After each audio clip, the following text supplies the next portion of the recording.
नमस्कार, मैं हूं राहुल सिन्हा। सत्ता के सभी न्यूज मित्रों का स्वागत है। सबसे पहले सत्ते पे सत्ता, यानी 7 खबरें और दिलचस्प जानकारियां। सुप्रीम कोर्ट का फैसला एक ऐसी सुई होता है जो अगर चुभ जाए तो बहुत दर्द होता है। चंडीगढ़ के मेयर चुनाव को लेकर कुछ ऐसा ही हुआ है। जिन्हें कल तक जीता हुआ माना जा रहा था, आज उन्हें सुप्रीम कोर्ट का फैसला चुभ गया है। अब कल तक जो बीजेपी के मेयर थे वो आज सत्ता के सिग्नल से दूर हो गए हैं और सत्ता का नेटवर्क आम आदमी पार्टी को मिल गया है। सुप्रीम कोर्ट ने आज जो फैसला दिया उसे पढ़ना और समझना अपने आप में सियासी रोमांच से भरा है। सत्ता की कुंजी एकदम तैयार है, आप भी तैयार रहिएगा। फिर हम आपको पश्चिम बंगाल के संदेश खाली भी लेकर चलेंगे, जहां एक दबंग और कुख्यात नेता के आगे सत्ता पूरी तरीके से समर्पित हो जाती है और इसी वजह से उसे फजीहत भी झेलनी पड़ती है। आज संदेश खाली को लेकर हाईकोर्ट ने भी ममता सरकार को खूब सुनाया। इस पर भी सत्ता की एक दिलचस्प कुंजी आपके सामने खोलेंगे। फिर आपको नए जम्मू कश्मीर की तस्वीर दिखाएंगे, जहां अब बम और बारूद नहीं बल्कि विकास नाम का शब्द ज्यादा ट्रेंड करता है। आज पीएम मोदी ने भी जम्मू कश्मीर को एम्स से लेकर इलेक्ट्रिक ट्रेन तक कई बड़ी सौगात दी। इस पर भी वीडियो कुंजी तैयार है। इसके बाद हर माता पिता के लिए एक बहुत जरूरी खबर। अगर आपका बच्चा भी मोबाइल में खोया रहता है तो इस खबर को बिल्कुल भी मिस मत करिएगा। ब्रिटेन की सरकार ने स्कूलों में मोबाइल फोन के इस्तेमाल को लेकर एक ऐसा फैसला लिया है जो भारत के लिए भी एक फायदेमंद सैंपल हो सकता है। लेकिन उससे पहले कुछ बड़ी खबरें देख लेते हैं। कल किसान दिल्ली कूच करने की तैयारी कर रहे हैं। शंभू बॉर्डर पर माहौल गर्म होने लगा है। पुलिस के बैरिकेड्स तोड़ने के लिए किसान जेसीबी और हाइड्रोलिक क्रेन जैसे हैवी मशीनरी लेकर पहुंच गए हैं। हालांकि तैयारी सिर्फ किसानों की ही नहीं है, बल्कि पुलिस की भी जबरदस्त तैयारी है। लोकसभा चुनाव से पहले महाराष्ट्र में शिंदे सरकार ने बड़ा सियासी दांव चला है। महाराष्ट्र विधानसभा में मराठाओं को 10% आरक्षण देने का बिल पास हो गया है।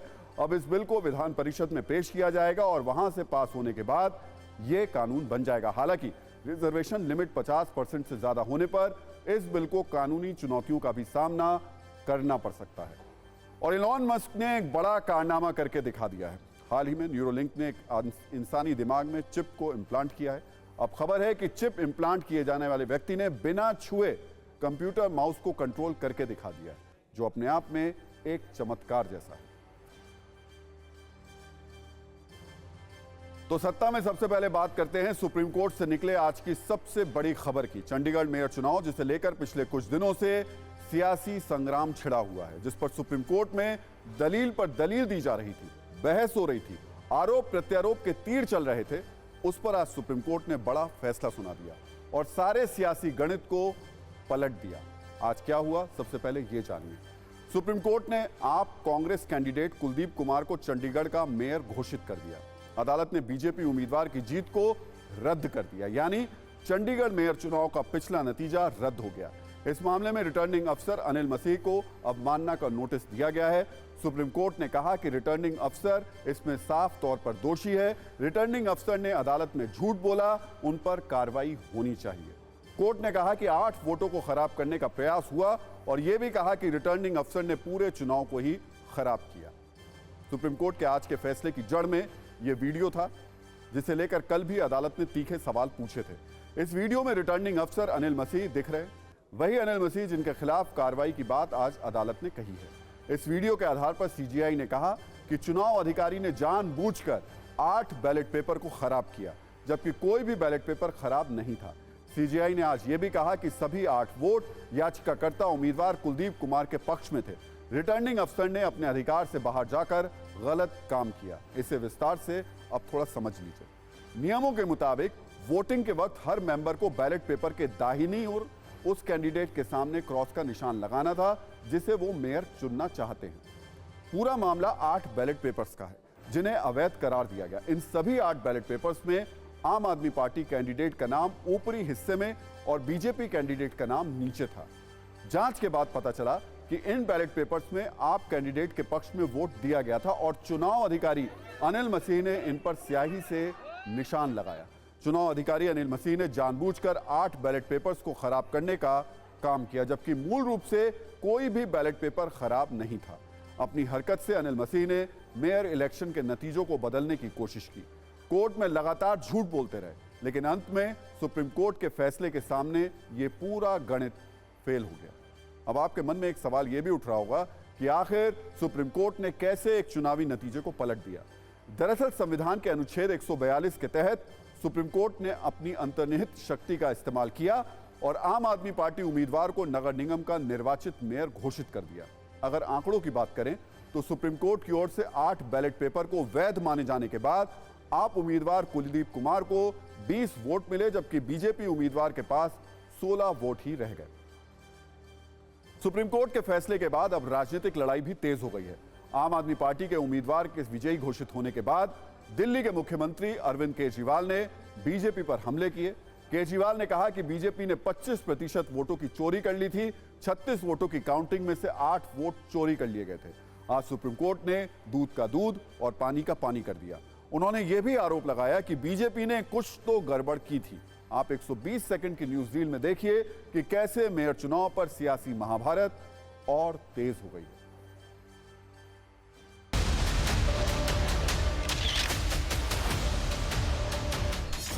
सर कुछ बोलेंगे आप? सुप्रीम कोर्ट ने सर कहा था आपने लोकतंत्र की हत्या कर दी। सुप्रीम कोर्ट ने कहा है कि ये जो निशान लगाए गए हैं एविडेंटली जो प्रिजाइडिंग ऑफिसर ने खुद लगाए हैं, इन्हीं के बेसिस पर वोट्स को इनवैलिड डिक्लेयर किया गया था और प्रिजाइडिंग ऑफिसर की एज पर लॉ बहुत ही एक अहम भूमिका है जिसको उन्होंने वायलेट किया है और इसके बेसिस के ऊपर उनके खिलाफ 340 के नीचे एक्शन इनिशिएट किया गया है।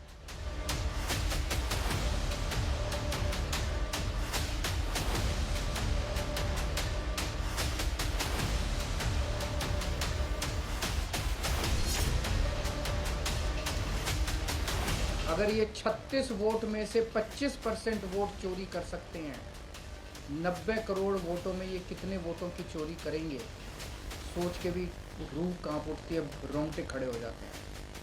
सुनते तो थे कि बीजेपी वाले गड़बड़ करते हैं, आज कैमरे के सामने सबूत आ गए, रंगे हाथों पकड़े गए हैं बीजेपी वाले।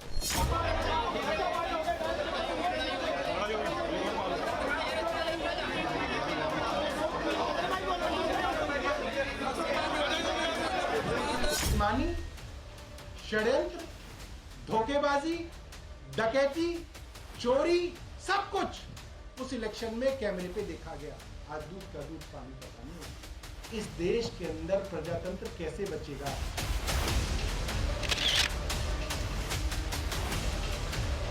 लंबी लड़ाई के बाद जीत मिली। सुप्रीम कोर्ट पे भरोसा था, आप सीधा सुप्रीम कोर्ट मूव कर गए। मुझे कहीं ना कहीं उम्मीद थी कि वहाँ पर सच्चाई की जीत होगी, लोकतंत्र की जीत होगी। अच्छा, अनिल मसीह जो प्रिजाइडिंग ऑफिसर थे उन पर काफ़ी सख्त टिप्पणियां की हैं। कोर्ट ने कहा है कि इनके ऊपर मुकदमा भी चलाया जाना चाहिए और इन्होंने कंटेम्प्ट ऑफ कोर्ट भी किया। आप मानते हैं कि उनके खिलाफ कार्रवाई होनी चाहिए? बिल्कुल, जिस तरीके से आपने देखा होगा, आप लोगों ने उजागर किया है किस तरीके से वो लोकतंत्र की हत्या करने में लगा हुआ। 8 वोटें इनवैलिड करार कर दी और किस तरह से धक्केशाही से उसे मनोज सोनकर जी को खींच कर कुर्सी पर बिठा दिया गया।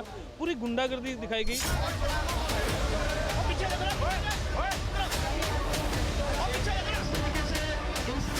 चंडीगढ़ फार्मूला एक्सपोज हो गया है। 2014 और 2019 में यही फार्मूले से ये लोग जीते हैं। हाँ, 2024 का भी उनके यही प्लान था, लेकिन अब नहीं होगा। सुप्रीम कोर्ट जिंदा है। चंडीगढ़ में खास तौर से जिस तरीके से उन्होंने लोकतंत्र की हत्या की है, ये तो murder of democracy in India हो गया है। सुप्रीम कोर्ट में आज लगातार दूसरे दिन इस मामले में सुनवाई हुई थी। आपको बताते हैं इस फैसले पर आज कोर्ट रूम में किस पक्ष की ओर से क्या दलील दी गई, वो भी बेहद दिलचस्प है। बीजेपी मेयर कैंडिडेट के वकील ने कहा कि अगर सुप्रीम कोर्ट इस नतीजे पर पहुंचता है कि इलेक्शन को रद्द कर दिया जाए तो वैधानिक प्रावधान के तहत नए इलेक्शन होने चाहिए। यह हमारे लिए न्याय संगत रहेगा। वहीं इस पर काउंटर करते हुए आप उम्मीदवार के वकील ने कहा ये फिर से चुनाव इसलिए चाहते हैं ताकि फायदा उठा सकें। नए चुनाव के दौरान मिलने वाले वक्त में ये लोगों को तोड़ सकते हैं। रिटर्निंग ऑफिसर के वकील मुकुल रोहतगी ने सीजीआई की तरफ से वीडियो पर पूछे गए सवालों पर सफाई देते हुए कहा कि उस वक्त हंगामा हो रहा था और अनिल मसीह यही चेक कर रहे थे कि कैमरा काम कर रहा है या नहीं। ऐसा नहीं कि कोई गुनहगार कैमरे की तरफ देख रहा हो। उन्हें दस्तखत करने का अधिकार है। पहले बैलेट में छोटी सी बिंदी है, कुछ बैलेट ऊपर से मुड़े हुए हैं। ये देखते हुए मसीह ने उन्हें अवैध करार करने के लिए निशान लगाया। चंडीगढ़ मेयर चुनाव शुरू से ही विवादों में रहा है। पिछले 1 महीने से इस पर राजनीतिक लड़ाई छिड़ी हुई है। हाईकोर्ट से लेकर सुप्रीम कोर्ट तक ये मामला पहुंचा। आपको बताते हैं कब इस पर क्या क्या हुआ। 18 जनवरी 2024 को रिटर्निंग अफसर अनिल मसीह की तबीयत खराब होने के बाद मेयर चुनाव रद्द कर दिया गया, जिसके बाद यह विवाद शुरू हुआ। 18 जनवरी को ही विपक्ष ने पंजाब और हरियाणा हाईकोर्ट में याचिका एक लगा दी। 19 जनवरी को हाईकोर्ट में सुनवाई के दौरान प्रशासन को नोटिस दिया गया। 24 जनवरी को आदेश दिया गया कि यह चुनाव 30 जनवरी को होगा। 30 जनवरी को ही 8 वोट अवैध होने के बाद बीजेपी के मनोज सोनकर मेयर बने। यहां से विवाद में नया अध्याय जुड़ गया। 30 जनवरी को विपक्ष ने धांधली का आरोप लगाकर हाईकोर्ट में याचिका लगाई। 31 जनवरी को हाईकोर्ट ने सुनवाई पर रोक की मांग नहीं मानी। यहां से इस कहानी में ट्विस्ट आया। 3 फरवरी को हाईकोर्ट के आदेश को सुप्रीम कोर्ट में चुनौती दी गई। 5 फरवरी को सुप्रीम कोर्ट ने चंडीगढ़ प्रशासन पर कड़ी टिप्पणी की। सुप्रीम कोर्ट ने तो यहां तक कहा कि लोकतंत्र की हत्या हुई है। 19 फरवरी को सुप्रीम कोर्ट में रिटर्निंग अफसर अनिल मसीह से सवाल जवाब हुए और 20 फरवरी यानी आज आप उम्मीदवार को विजेता घोषित किया गया और रिटर्निंग ऑफिसर पर कार्रवाई की बात हुई।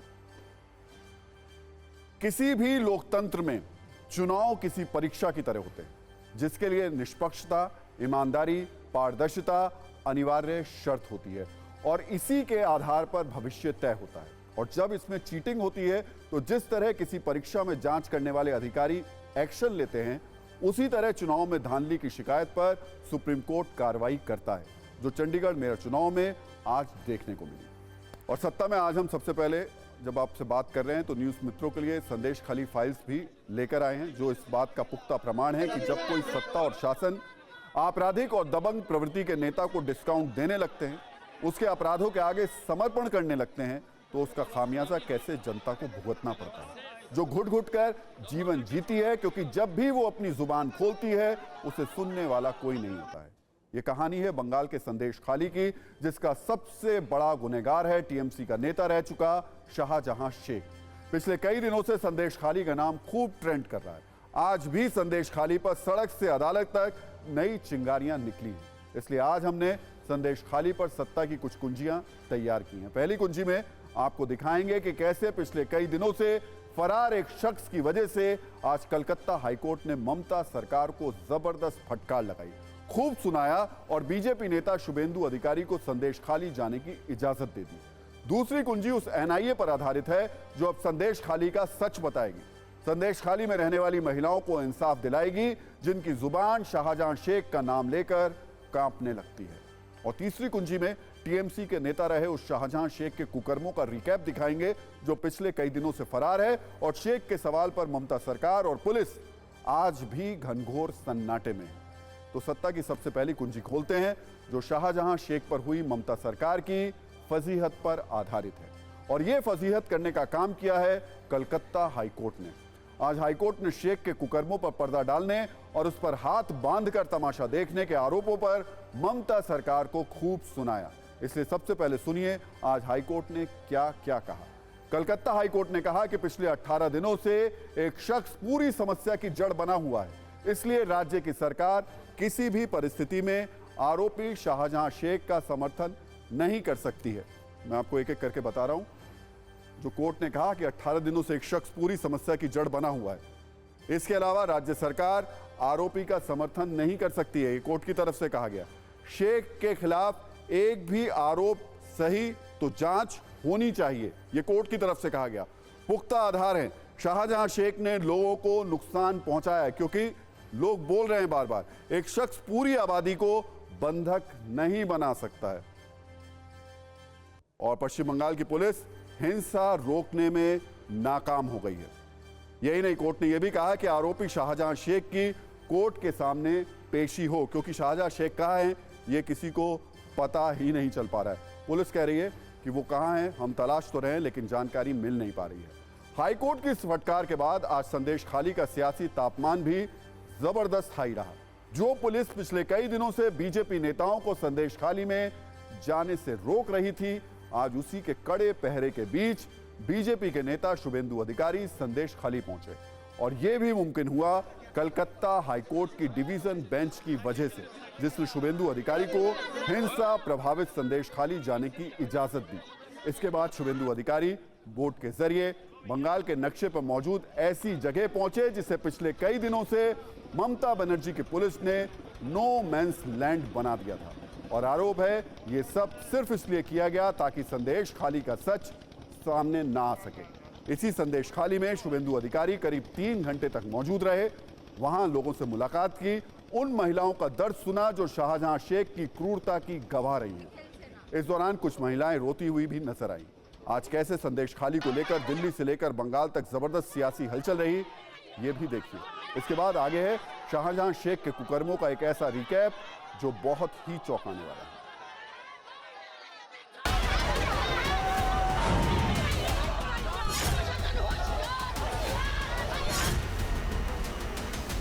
कोर्ट के जो ऑर्डर था उसमें अब तब्दील कर दिया गया है और हाई कोर्ट से जो ऑर्डर आया है वहां से शुभेंदु अधिकारी मूव कर रहे हैं और वो जा सकते हैं। शुभेंदु अधिकारी और उनका जो टीम है वो अब संदेश खाली पहुंच चुके हैं। लोगों का ये उत्साह साफ जाहिर करता है कि वो चाह रहे थे शुभेंदु अधिकारी यहाँ पे पहुंचे और शुभेंदु अधिकारी यहाँ पे पहुंचे, लोगों के साथ बातचीत करें। लड़ाई ये पॉलिटिकल बन चुकी है। आप लोग तृणमूल करते हैं?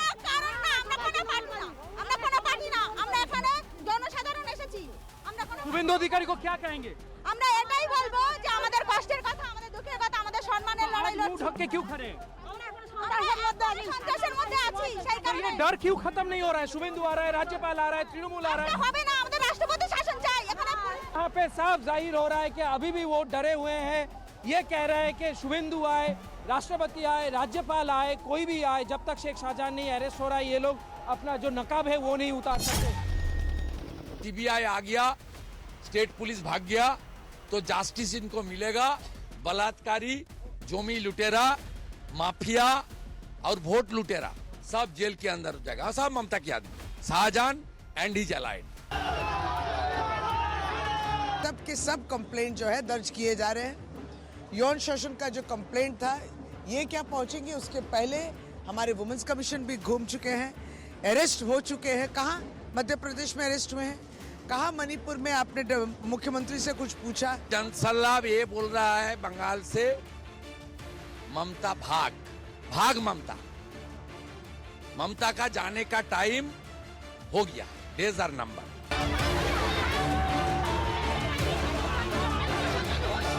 संदेश खली की महिलाएं बहुत बुरी तरह से प्रताड़ित हैं, हैरेस्ड हैं, बहुतों के साथ मोलेस्टेशन हुआ है। 2 रेप के मैंने खुद ने सुने हैं। ओ रेखा शर्मा जी, ये क्या है प्रेसिडेंट्स रूल? अगर आपको हिम्मत है तो करके दिखाइए। ये मुंह में क्या 356, 356, 356, आपका औकात क्या? अब संदेश खाली पर दूसरी बड़ी खबर यानी सत्ता की दूसरी कुंजी, जिसके मुताबिक अब जांच एजेंसी एनआईए संदेश खाली का सच दुनिया के सामने लाएगी। एनआईए ने संदेश खाली हिंसा की जांच भी शुरू कर दी है और सूत्रों के मुताबिक बड़ी खबर यह है कि अब एनआईए इस मामले में जल्द एफआईआर भी दर्ज कर सकती है। एनआईए बड़ी शिद्दत से मुख्य आरोपी शाहजहां शेख की तलाश में जुट गई है और उम्मीद की जा रही है कि पिछले 18 दिनों से छिपता फिर रहा शेख जल्द उसकी गिरफ्त में होगा, क्योंकि संदेश खाली वाली साजिश में बाहर के असामाजिक तत्वों की संलिप्तता के सबूत भी मिले हैं। तो एनआईए इसकी भी जांच करेगी, साथ ही सुनियोजित तरीके से माहौल अशांत करने के सबूत भी सामने आए। और अब सत्ता में हम आपको संदेश खाली के शेख के कुकर्मों का एक क्विक रिकैप भी दिखा रहे हैं, जो आपको ये सोचने के लिए मजबूर कर देगा कि हम कैसे समाज में रहते हैं, हमारे आसपास की राजनीतिक व्यवस्था में कैसे आपराधिक मानसिकता के लोग भरे हुए हैं। शेख के कुकर्मों की कुंडली इतनी विचलित करने वाली है कि जब हम इसे तैयार कर रहे थे तो ये सोचने के लिए मजबूर हो गए कि ये सच्ची घटना है या फिर किसी फिल्म की पटकथा है, क्योंकि आरोपों के मुताबिक कोलकाता से सिर्फ 95 किलोमीटर दूर संदेश खाली में रहने वाली महिलाओं के साथ शाहजहां शेख जो कुछ कर रहा था वैसा आपने फिल्मों में ही देखा होगा। सबसे ज्यादा चौंकाने वाली बात यह कि यहां की महिलाओं के साथ अत्याचार 10 से 12 वर्ष लगातार वहां से हो रहा था, लेकिन अब तक उस पर मखमली पर्दा डाला गया था। आरोप है कि शाहजहां शेख संदेश खाली में किसी भी घर के बाहर पहुंच जाता था और उस घर की महिलाओं से कहता था रात में मीटिंग के लिए पार्टी ऑफिस आ जाओ। रात के 12-12 बजे तक मीटिंग के नाम पर महिलाओं को पार्टी ऑफिस में बिठाता था। जो महिलाएं शाहजहां शेख के बुलावे पर रात में उसके दफ्तर नहीं जाती थी उसके पति को मारा जाता था। जो महिलाएं शाहजहां शेख के पास नहीं जाती थीं, उसके पति का कहीं दूसरी जगह तबादला कर दिया जाता था, और जो महिलाएं शाहजहां शेख के दफ्तर पहुंचती थीं, उनके साथ क्या होता था, इसे वो टीवी पर बताने की स्थिति में नहीं है। आरोप यह भी है कि 10-12 वर्षों से यह सब कुछ हो रहा था, लेकिन पुलिस शाहजहां शेख के खिलाफ शिकायत भी नहीं लिखती थी। कार्रवाई की बात तो छोड़ ही दीजिए। संदेशखाली की महिलाओं से जब हमारे रिपोर्टर ने बात की तो उनके साथ जो कुछ हुआ वो बताने के लिए शब्द कम पड़ गए। बहुत हिम्मत करके वो मीडिया से बात करने के लिए तैयार तो हुई, पर सब कुछ कैमरे पर बताने से डरती रहीं। बावजूद इसके उन्होंने जो कुछ कहा, उनकी कुछ बातें आपको बता देते हैं। महिलाओं ने बताया कि संदेशखाली में हिंदू महिलाओं का घर से निकलना मुश्किल है। शाहजहां शेख कम उम्र की महिलाओं को सबसे ज्यादा टारगेट करता था। सुंदर लड़कियों को जबरन उठा लिया जाता था, नई बहुओं को घर से उठाकर ले जाता था, जिसकी पत्नी खूबसूरत हो उसके पति को टॉर्चर करता था। रात को दरवाजा तोड़कर घर में घुसकर रेप करता था। किसी भी घर के बाहर खड़े होकर महिलाओं को आवाज देता था। घर के बाहर खड़े होकर कहता था, बाहर आओ, तुमसे मिलना है। महिलाओं ने बताया कि हमारी जमीनें लीज के नाम पर हड़प ली गई, हमारी बकरियां, बत्तख और मुर्गियां जबरन ले जाई गई। एक बार आप खुद संदेशखाली के शेख के कुकर्मों का एक रिकैप देखिए और उन महिलाओं की बातों को भी सुनिए जिन्होंने वर्षों शेख की क्रूरता को झेला।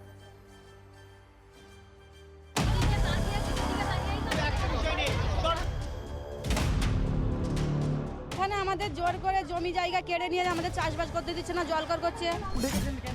আমরা ভয়ে ভয়ে মুখ রেখেছি। আমাদের সব কেস দিচ্ছে, সব বাড়ি ছেলে বউ কাউকে ছাড়ছে না, কেস দিচ্ছে ঘরে ঘরে। শুধু আমাদের পার্টি অফিসে মিটিং এর নাম করে এনে বসিয়ে রাখতো। পার্টির মিটিং 12টার সময়, রাত 12টার সময় কি পার্টির মিটিং হয়? যদি কেউ না যায়, हाँ, हमें तृणमूल कर्मी। देखिए, आपको पहले समझा दें, ये सब तृणमूल कर्मी है और ये शेख शाहजहां के खिलाफ आवाज उठा रहा है, ये कहते हुए कि रात को 12 बजे शेख शाहजहां बुलाते थे मीटिंग के नाम पे और इनके ऊपर अत्याचार करते थे। उधर भी खड़े हैं, आगे भी खड़े हैं। इन सबका यही आरोप है कि शेख शाहजहां और उनके जो गैंग थे वो इनके ऊपर अत्याचार करते थे। जबरदस्ती काम कराता था लड़कों को। रात को 12 बजे लड़कों लड़की दोनों को गांव से उठा के ले जाता था और काम करा के कोई पैसा नहीं देते थे। बोलने की हिम्मत कैसे करे? उनकी पतियों को मारने की धमकी देता था, मर्डर करने की धमकी देता था, बच्चों को उठाने की धमकी देता था। এখানে অত্যাচারিত হতাম দিন রাত, দিনের পর দিন, রাতের পর রাত। আমরা কাজ করেছি, আমাদের 100 দিনের টাকা পাইনি। তারপরে আমরা অনেক অভিযোগও জানিয়েছি। आपको याद होगा यह पूरा मामला ईडी के एक छापे से शुरू हुआ था, जब जनवरी में ईडी की टीम राशन घोटाले में शाहजहां शेख के अड्डों पर रेड करने गई थी और उस पर हमला हो गया था। उस वक्त किसी ने सोचा भी नहीं होगा कि बात यहां तक पहुंच जाएगी। जांच शुरू होगी तो संदेशखाली से ऐसे खौफनाक सच सामने आएंगे। शाहजहां शेख की क्रूरता की ऐसी कहानियां सुनने को मिलेंगी। अब जरूरत इस बात की है कि संदेशखाली का पूरा सच सामने आए और पीड़ितों को इंसाफ मिले। वैसे सियासी एंगल से देखें तो चुनाव से पहले बंगाल में संदेशखाली का मुद्दा ममता के लिए एक नई मुसीबत और बीजेपी के लिए राजनीतिक बूस्टर वाला मौका बनकर सामने आया है। ऐसा लगता है कि बंगाल में संदेशखाली के नाम पर सियासी आग अभी लगी रहेगी। और सत्ता में बात करते हैं नए भारत के नए जम्मू कश्मीर की, जिसे अब विकास की हवा लग गई है, जहां बम बारूद, आतंकवाद, अलगाववाद की बात नहीं हो रही है, बल्कि नए अस्पताल, नए शिक्षण संस्थान, नए पुल, नए ट्रेन की चर्चा हो रही है। इसका प्रमाण आज तब देखने को मिला जब पीएम मोदी जम्मू दौरे पर पहुंचे। अगर ये कहें कि आज की सुबह जम्मू कश्मीर में प्रगति और तरक्की वाला नया सवेरा दिखा तो गलत नहीं होगा। पीएम मोदी ने जम्मू में करीब 32,000 करोड़ के प्रोजेक्ट्स का लोकार्पण और शिलान्यास किया। सुबह 11:20 पर पीएम मोदी ने कश्मीर घाटी में पहली इलेक्ट्रिक ट्रेन को हरी झंडी दिखाई, जो अपने आप में किसी बड़ी उपलब्धि से कम नहीं है। पीएम मोदी ने जम्मू के सांभा में अखिल भारतीय आयुर्विज्ञान संस्थान यानी एम्स का उद्घाटन किया। खास बात यह कि आज से 5 साल पहले साल 2019 में पीएम मोदी ने इसकी आधारशिला रखी थी और आज इसका उद्घाटन हो गया। इसके अलावा पीएम ने आईआईटी और आईएम कैंपस का भी उद्घाटन किया। 40,000 स्क्वायर मीटर में बनने वाले एयरपोर्ट के नए टर्मिनल भवन की आधारशिला भी रखी।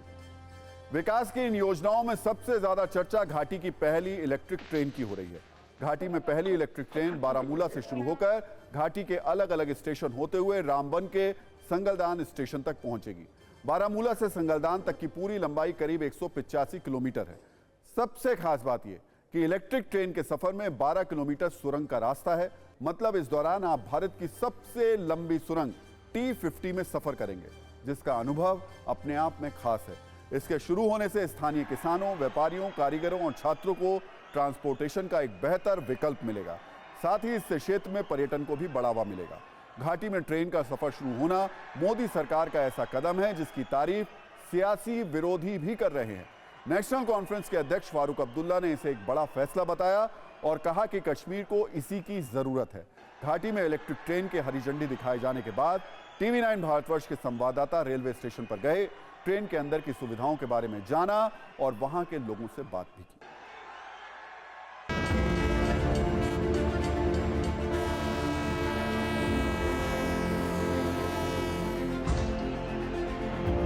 कश्मीर से कन्याकुमारी को रेल से जोड़ने का सपना भी आज और आगे बढ़ा है।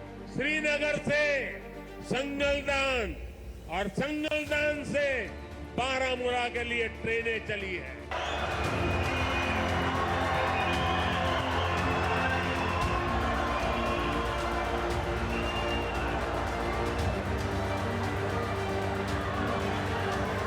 वो दिन दूर नहीं जब कश्मीर से ट्रेन में बैठकर लोग पूरे देश के सफर पर निकल पाएंगे। आज जम्मू कश्मीर को अपनी पहली इलेक्ट्रिक ट्रेन मिली है।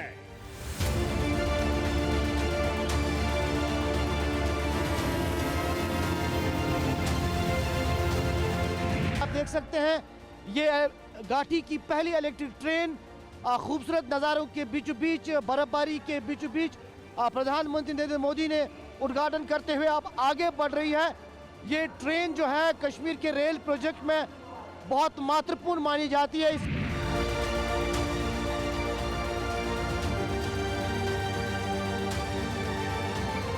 ये बारामूला से संगलगुंड यानी रामबन का जो इलाका है वहाँ तक ये ट्रेन जुड़ेगी। ये ट्रेन जो है घाटी में एक महत्वपूर्ण भूमिका निभाएगी क्योंकि पर्यटन और ख़ास तौर पर बिजनेस और ट्रेड को बहुत ज़्यादा बढ़ावा इस ट्रेन से मिल सकता है। ये इसमें फारूक अब्दुल्ला भी ट्रेन में मौजूद है। इस तरफ आप देख सकते हैं फारूक अब्दुल्ला TV9 भारतवर्ष के कैमरा पर वेव करते हुए सटीक तस्वीरें आपको दिखा रहे हैं। तो आप देख सकते हैं कि किस तरह वो आप इस ट्रेन का में सवार होकर आगे बढ़ रहे हैं।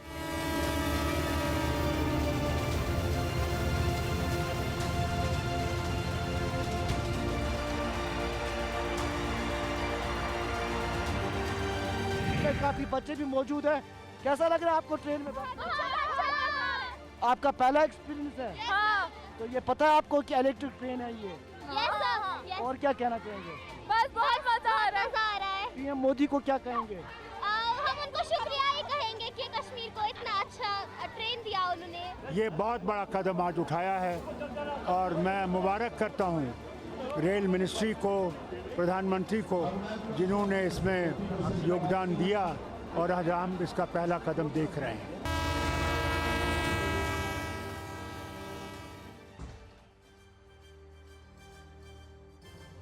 PM मोदी ने आज जम्मू कश्मीर को विकास का बड़ा रिचार्ज दिया। उन्होंने आज सांबा में एम्स का उद्घाटन किया।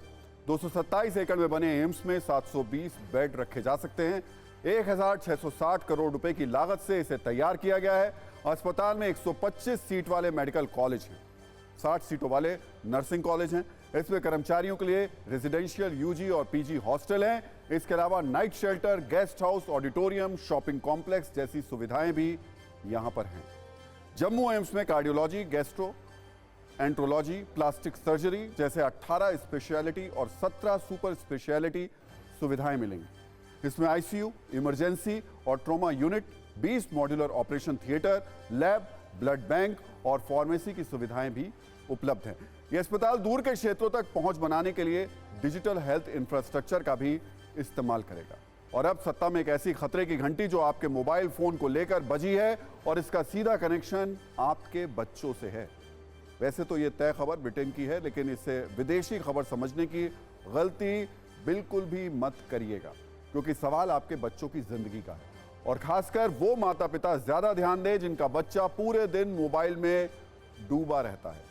बड़ी खबर यह है कि ब्रिटेन के स्कूलों में मोबाइल फोन के उपयोग पर बैन लगा दिया गया है। वैसे अभी यह बैन पूरी तरह अनिवार्य नहीं है, लेकिन इसे लेकर सभी स्कूलों को गाइडलाइंस जारी कर दी गई हैं। और खुद ब्रिटेन के प्रधानमंत्री ऋषि सुनक ने इसे फॉलो करने की अपील की है। सबसे खास बात यह कि मोबाइल फोन से जुड़ी इस चिंता को लेकर ऋषि सुनक ने एक बेहद ही क्रिएटिव वीडियो भी शेयर किया है, जिसमें वो बार बार कुछ बोलना चाहते हैं लेकिन उनका मोबाइल फोन बजने से बात अधूरी रह जाती है। यानी ये विषय है मोबाइल फोन की वजह से होने वाले डिस्ट्रैक्शन, यानी एकाग्रता के भंग होने का। इसके बाद मोबाइल फोन से स्कूलों में पढ़ाई बाधित होने का कारण बताते हुए ऋषि सुनक जो कुछ कहते हैं उसे आपको भी सुनने की जरूरत है, क्योंकि ये चिंता सिर्फ विदेशों में ही नहीं बल्कि भारत के स्कूलों और आपके घरों तक मौजूद है। One of the biggest issues children and teachers grapple with every day is the impact of... See how frustrating that is. Almost 1/3 of secondary school pupils said their lessons were disrupted by phones. We know that they're a distraction in the classroom and cause bullying in schools. Many schools have already banned them, which has led to a safer and better learning environment for their students. Now, we're publishing new guidance so other schools have the support they need to do the same. We're making sure our children receive the education that they deserve. जाहिर तौर पर Britain के प्रधानमंत्री ऋषि सुनक ने जो मुद्दा उठाया है, जिस विषय पर चिंता जाहिर की है, वो सिर्फ विदेशों तक सीमित नहीं है। यूनेस्को की एक रिपोर्ट यह भी बताती है कि इस दुनिया में हर 4 में से 1 देश ने स्कूल में छात्रों के फोन लाने पर कानूनी तरीके से या नीतिगत तरीके से रोक लगाई हुई है। ब्रिटेन के अलावा अमेरिका के फ्लोरिडा, इटली और चीन में भी इस तरीके के बैन लगाए गए हैं और भारत के भी कई स्कूलों में छात्रों के मोबाइल फोन ले जाने पर बैन है। फिर भी ये एक बहुत गंभीर विषय है, क्योंकि मौजूदा वक्त में आपके बच्चों का बचपन 6 इंच की मोबाइल की स्क्रीन में कैद हो गया है और हो सकता है ये बात आपने भी महसूस की हो, लेकिन इससे कैसे छुटकारा पाया जाए ये समझ में नहीं आ रहा हो। इसलिए आज हमने आपके लिए सत्ता की मोबाइल अलर्ट नोटिफिकेशन वाली एक कुंजी तैयार की है, जिसे बहुत ही ध्यान से देखिएगा। 2020 के एक सर्वे के अनुसार पूरी दुनिया में 60% बच्चे 5 वर्ष की उम्र से ही पहले स्मार्टफोन का उपयोग करने लगते हैं और इनमें से भी 31% बच्चे 2 वर्ष की उम्र से पहले ही फोन का उपयोग करने लगते हैं। सोचिए, 2 वर्ष की उम्र से पहले ही। भारत में भी 2021 में ऐसा ही एक सर्वे किया गया था, जिसके अनुसार 17 से 18 वर्ष की उम्र के बच्चों में मोबाइल फोन का उपयोग अपने माता पिता के लगभग बराबर था और 10 से 16 साल के बच्चे मोबाइल फोन का इस्तेमाल अपने माता पिता से भी ज्यादा कर रहे थे। और अब न्यूज मित्रों के लिए सत्ता का एक रिमाइंडर है। कल किसान दिल्ली कूच करने वाले हैं। हालांकि इन्हें रोकने के लिए पुलिस ने भी बड़े और कड़े इंतजाम किए हैं, लेकिन फिर भी आंदोलन की वजह से आपको सड़कों पर रूट डाइवर्जन और जाम मिल सकता है। इसलिए अगर आप कहीं जा रहे हैं तो घर से निकलने से पहले रास्तों की अच्छी तरीके से जानकारी कर लीजिएगा और कोशिश कीजिएगा समय से थोड़ा पहले निकलें, जिससे आपको किसी तरीके की परेशानी बिल्कुल भी ना हो। लेकिन देखिए, सत्ता में आज का टाइम खत्म हो गया। अपने सभी न्यूज मित्रों से हमारी न्यूज रिक्वेस्ट है कि वो सत्ता की न्यूज़ को ज्यादा से ज्यादा शेयर करें और अपने सुझाव हमें व्हाट्सएप जरूर करें।